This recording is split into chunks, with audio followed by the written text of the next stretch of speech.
મારું નામ હરિરામ સુરેશભાઈ પટેલ। આજે આમોદ તાલુકા પંચાયતની અધ્યક્ષતા નાયબ મામલેદાર અને ડીવાયએસપીની અધ્યક્ષતામાં મિટિંગ બોલાવવામાં આવેલી। પાવરગ્રીડ કંપનીના માણસો ખેડૂતો હાજર રહ્યા હતા। વળતર બાબતની મિટિંગ હતી, પણ કોઈ વળતર બાબતે સોલ્યુશન આવ્યું નથી। એટલે આગામી 9 તારીખે કલેક્ટર કચેરી ખાતે આવેદનપત્ર અમે આપવા સમગ્ર ભરૂચ જિલ્લો હાજર રહેવાના છે। અને ડીવાયએસપી સાહેબે કોઈ સહકાર કંપનીને આપવાનું ના પાડી દીધેલી છે। જ્યાં સુધી વળતરનું સોલ્યુશન નહીં આવે ત્યાં સુધી કોઈ પણ ખેડૂતના ખેતરમાં પગ મૂકવાની સ્પષ્ટ વાત થઈ ગઈ છે।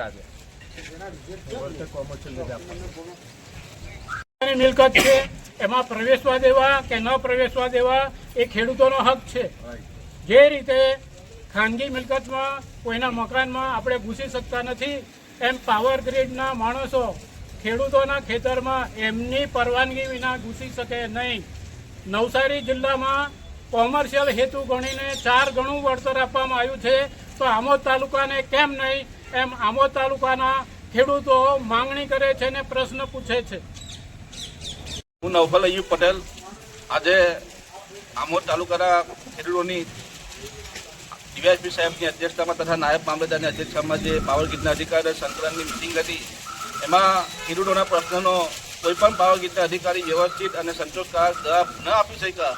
અને આવા એને જોઈને ડીવાયએસપી સાહેબે પણ એમને હાલ પૂરતું ખેડૂતોનું જ્યાં સુધી સમાધાન ના આવે ત્યાં સુધી યોગ્ય સમાધાન લાવવાની ખાતરી આપી હતી। અને ખેડૂતોએ જ્યાં સુધી યોગ્ય સમાધાન ના આવે ત્યાં સુધી કામ નહીં કરવાની રજૂઆત ડીવાયએસપી સાહેબને કરવામાં આવી હતી।